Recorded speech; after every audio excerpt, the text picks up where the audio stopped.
महाराष्ट्रात लोकसभा निवडणुकीचे 5 टप्पे, त्यातले 2 टप्पे पूर्ण झालेले आहेत। मतदान प्रक्रिया पूर्ण पार पडली आहे।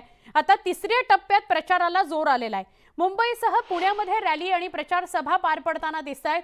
मुंबईमध्ये महायुतीचे उत्तर मुंबईचे उमेदवार पियुष गोयल यांनी प्रचार रॅली काढली। चारकोप आणि गोराई परिसरामध्ये ते फिरत होते। खूप मोठी गर्दी होती त्यांच्या प्रचार रॅलीमध्ये। भाजप आमदार सुनील राणे, मनसेचे नेते नयन कदम, राष्ट्रवादी काँग्रेस पक्षाचे नेते इंद्रपाल सिंग हे सगळे पियुष गोयल यांच्यासोबत उपस्थित होते। जोरदार शक्ती प्रदर्शन पियुष गोयल यांनी केले गोराई आणि आजूबाजूच्या परिसरामध्ये।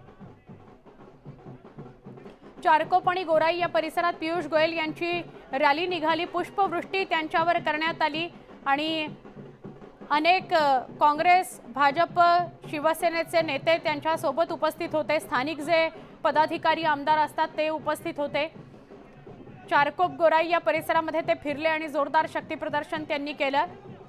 महायुतीच्या कार्यकर्त्यांची मोठी फळी पियुष गोयल यांच्या भव्य रॅलीमध्ये बघायला मिळाली। भूषण पाटील हे त्यांच्या समोर उमेदवार आहेत महाविकास आघाडीचे।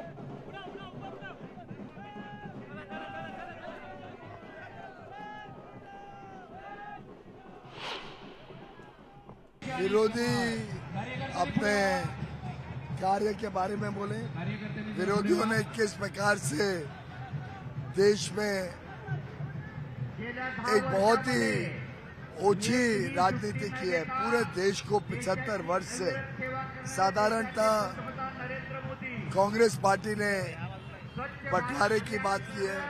कांग्रेस पार्टी ने देश के साथ विश्वासघात किया है, चाहे वो भ्रष्टाचार की राजनीति हो, चाहे वो तुष्टीकरण की राजनीति हो। लगातार कांग्रेस और उनके मित्र पक्ष इंडिया अलायंस के देश को बहुत ही ज्यादा पिछड़ा रखा, उसके लिए वो जिम्मेदार है।